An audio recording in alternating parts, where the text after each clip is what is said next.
Is Helldivers 2 a masterpiece, or is it a disaster piece? Find out with me today. Tonight, I found a buggy shotgun that goes shooty shooty. I bonked somebody on the head. Oh no, why would you do such a thing? And I smashed somebody to pieces. Hi, I'm Mandi, and welcome to my thoughts on Helldivers 2. Let's play a solo mission while I'll tell you the good, the bad, and the ugly of playing this game.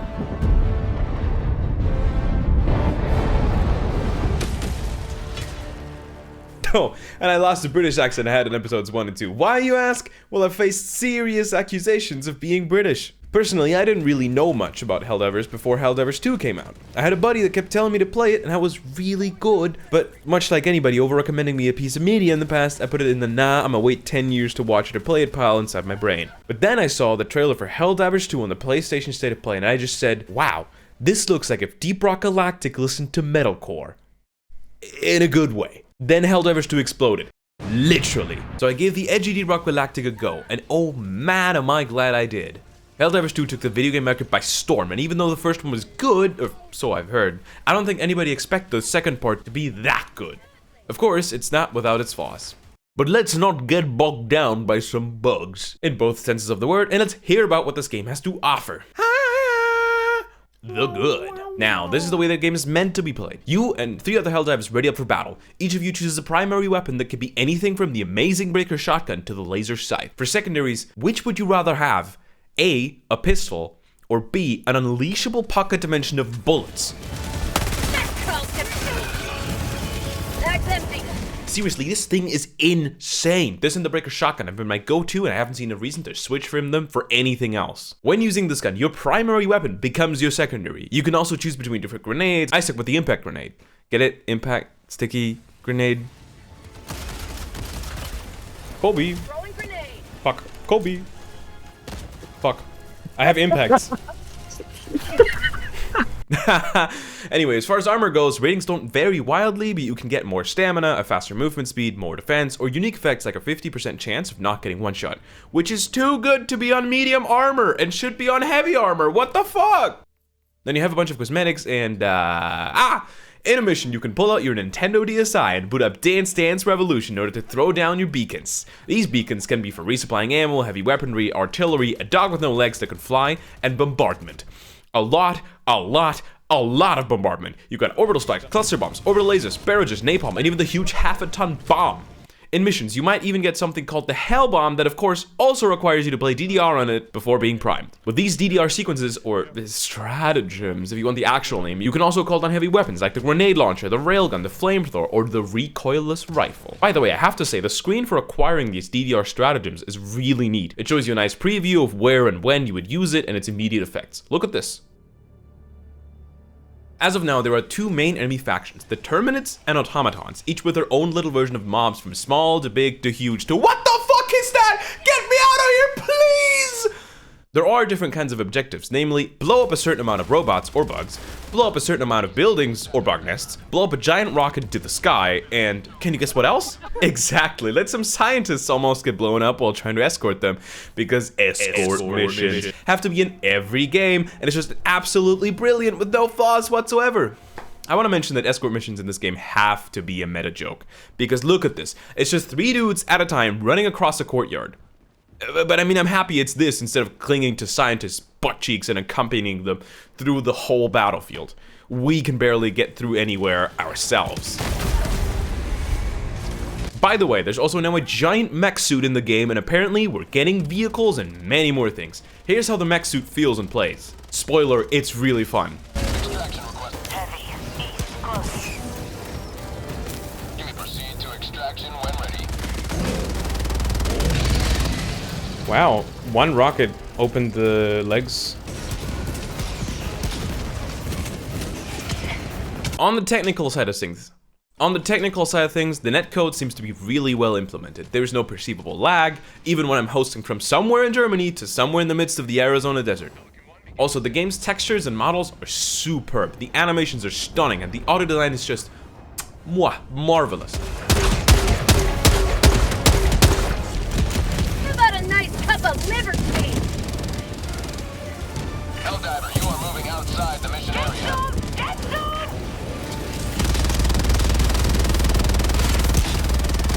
It's sad that this is a standout feature, but having working spatial sound that lets you pinpoint enemies by ear is so good and hugely impactful to both immersion and quality of life when playing this game. I know that in 2024 this really shouldn't be a special thing to have, but it is. Especially when you have to look at games like Darktide or even Rainbow Six Siege, which both claim they have spatial sound, but it's actually less accurate than a stormtrooper's aim.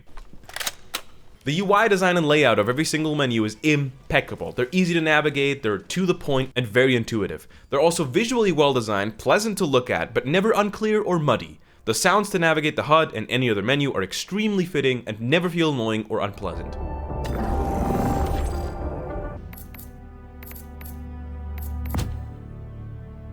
It really seems like the art direction of this game was the main focus, and I'm not complaining. The fact that you can drop in and out of missions, whenever, wherever, is really neat. No more, "Are you done with your mission yet?" Or, "Here, let me leave so we can start another one," when a friend wants to play with you. Naturally, playing a game with friends that requires any sort of motor control and thinking makes for moments like these. What? Hey! What? No! No! No! Hello. Oh, hi. Hello. Did you land comfortably? He did. I did. I can't even fucking reinforce. Oh my god. One way or another. Oh, run away, run away, run away. You knocked Oh me my down. god, what did you do? Oh, that was cool as fuck. I dropped looking. mine. You're still alive. Oh no!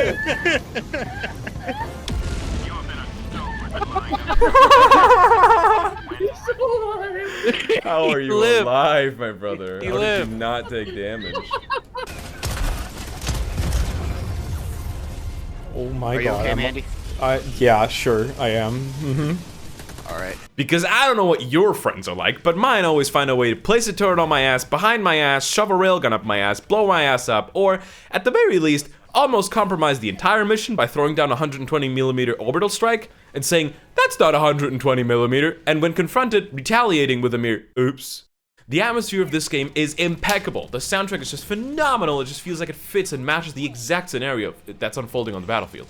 For prosperity! 20 kills with that. T-minus 1 minute. Oh my god, why? What's up with my walker? Bird's coming. Oh, my walker, my walker. Yeah, but you're gonna get blown up. The bird! I'm fine.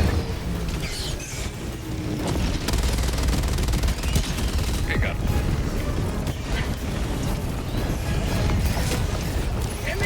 Extraction complete. Pelican 1 beginning ascent.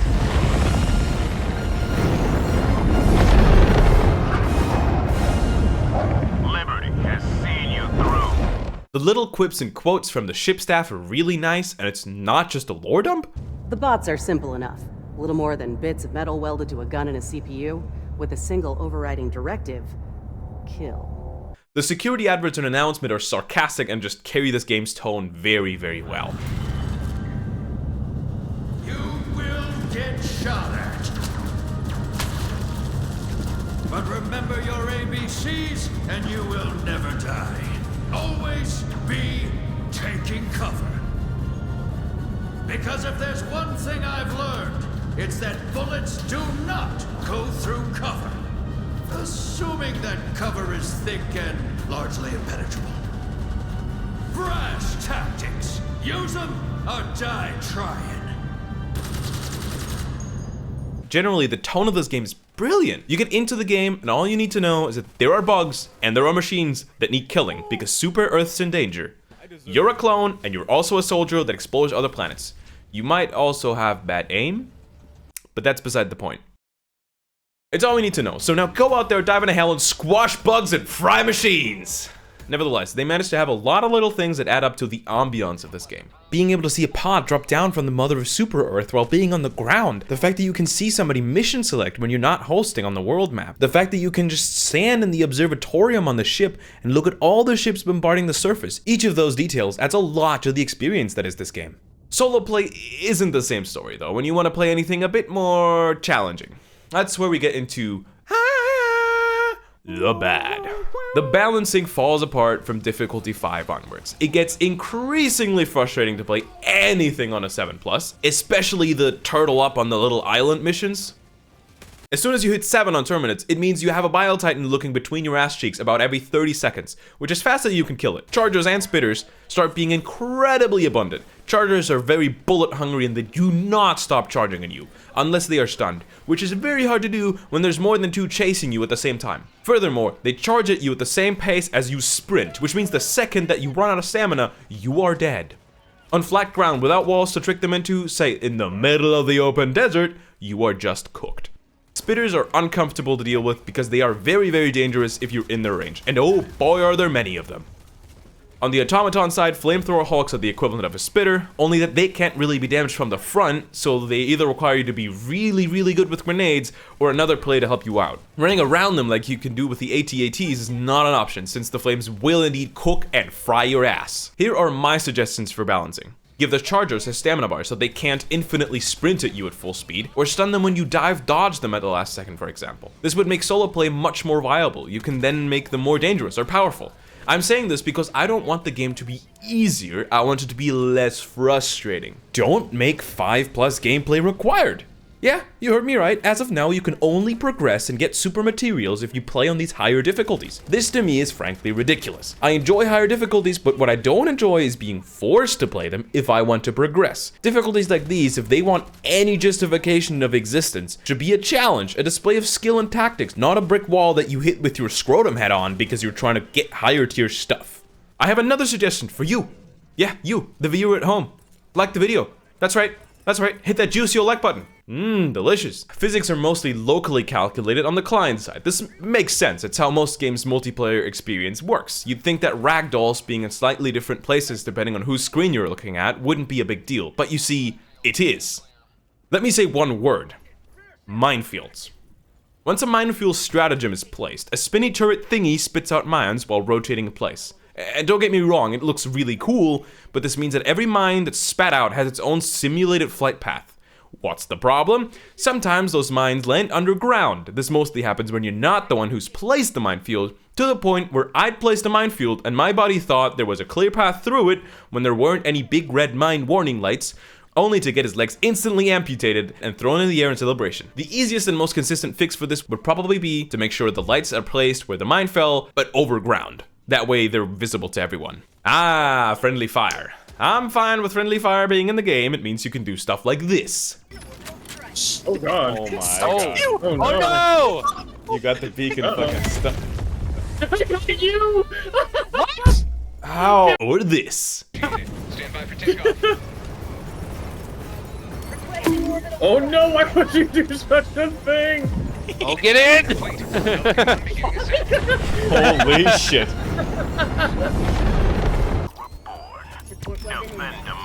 Yeah, look. No! Fuck.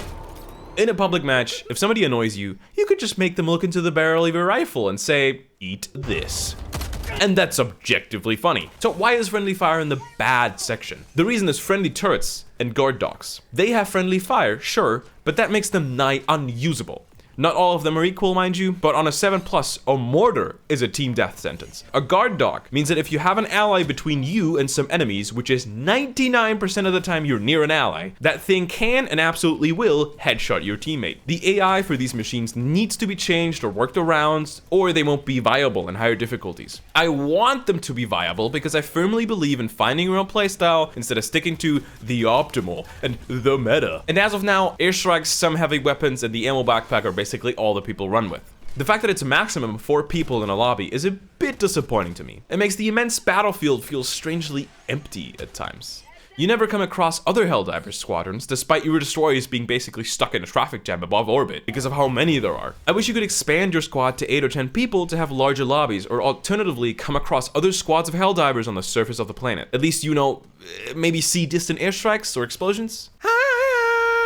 The ugly. My fucking keybinds reset every single time I start the game. I can't even edit a .ini or a .xml. There is a config file, but editing it does not work. Keybinds are reset to whatever the game feels like, and this is a problem for anyone not using a QWERTY keyboard. Yes, this is partly on me for using a fucking Colmac, but come on, I can't edit a config file to fix it myself? Even 10, 15-year-old games let me do that. Titles sometimes reset as well. Not an issue, but weirdly annoying. Yeah, join me. You can actually join through Steam now today. That is so much better than their actual like social interface. It's terrible. Oh, I I'm got gonna the- wait. Social interface is terrible and never updates and fucking sucks. Fucking sucks horse cock. A big one. This is There we libel. I'm gonna sue you. It's a big mouth. I'm writing. This is my script that I'm writing right now. So there you go. Does that make the game a throat goat? God. I'm just saying, 'cause I mean, It horse dick sucks. is really big. Thick, like really fucking good, like insane sloppy, bro. Like Sloppenheimer, like nuclear levels of spit, bro. You know I just clipped that, right? You know you can use that. Good luck getting monetized, dickhead. Why is there only what feels like FXAA?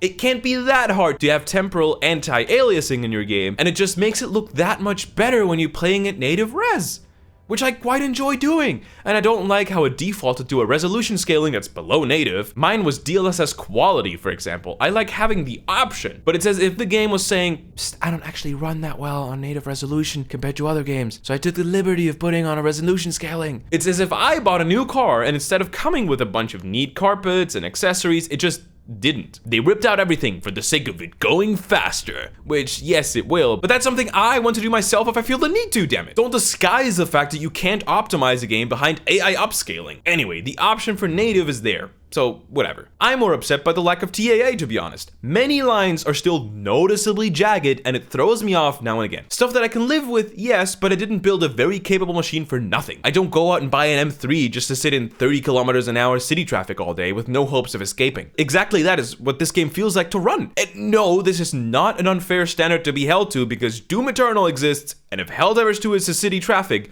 Doom Eternal is the Nürburgring. Completely empty for you to set laps all you like. There's no running that game slowly if you've got anything that came out in the last decade, I'm afraid. Some people have constant crashes, some have none. Even on the latest graphics drivers with a 4070 and a 7800 X3D, this game has crashed on me. Funnily enough, either exactly when trying to close the game, or that one time I said, "This game hasn't crashed on me yet."